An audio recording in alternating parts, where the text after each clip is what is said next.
Welcome. This is Tolva. On this podcast, we explore the Bible as a map of the nervous system so your body can understand that it does not need to analyze, that it does not need to believe, it only needs to just listen. And we are still in Esther, the fourth chapter, and the 14th verse. And it states, For if thou altogether holdest thy peace at this time, then shall there enlargement and deliverance arise to the Jews from another place. But if thy and thy father's house shall be destroyed, and who knoweth whether thou art come into the kingdom for such a time as this? Okay, we're in function 3.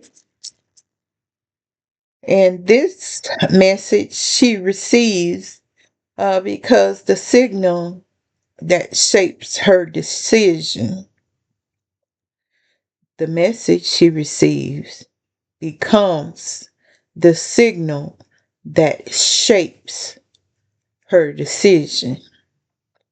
Esther understands that moment she is living in function 3 is where the signal becomes action. So she received word that for altogether, if thou holdest thy peace at this time, then there shall be enlargement and deliverance arise unto the Jews from another place. To me, this is saying, be still, do nothing,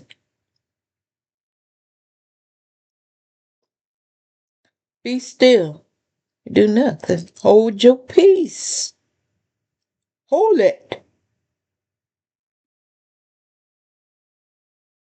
Don't do any rash decisions. Don't make any rash outbursts. Just be still and let the enlargement happen. Let the capacity expand and the deliverance will come.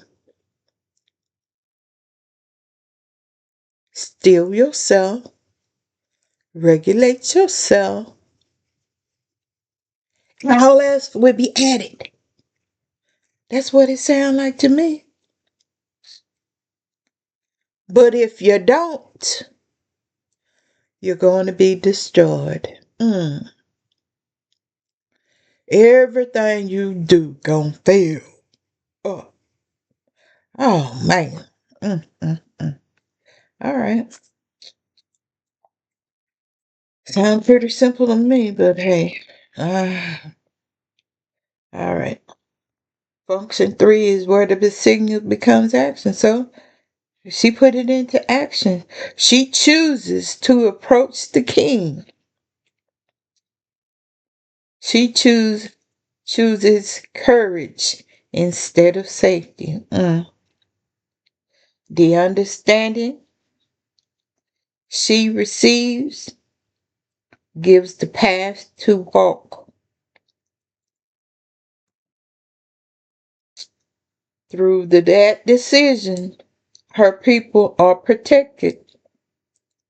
Function 3 reminds us that purpose becomes real when it moves from realization into action. When the moment calls, courage transforms understanding into change.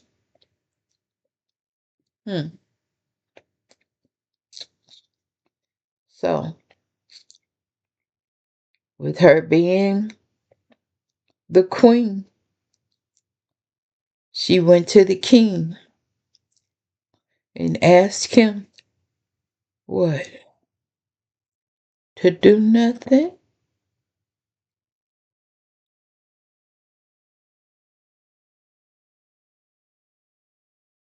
Let's read that again. Hmm. It says, for if thou altogether holdest thy peace at this time, then shall their enlargement and deliverance arise to the Jews from another place. But if, but thou and thy father's house shall be destroyed. And who knoweth whether thou art come into the kingdom for such a time as this? So she held the peace. Well, no, she didn't hold the peace. She went to the king. What did she say to the king, though? That's the thing. She got up courage. The king was must finna do something that he didn't have in this doing. Huh. You finna make a ruckus?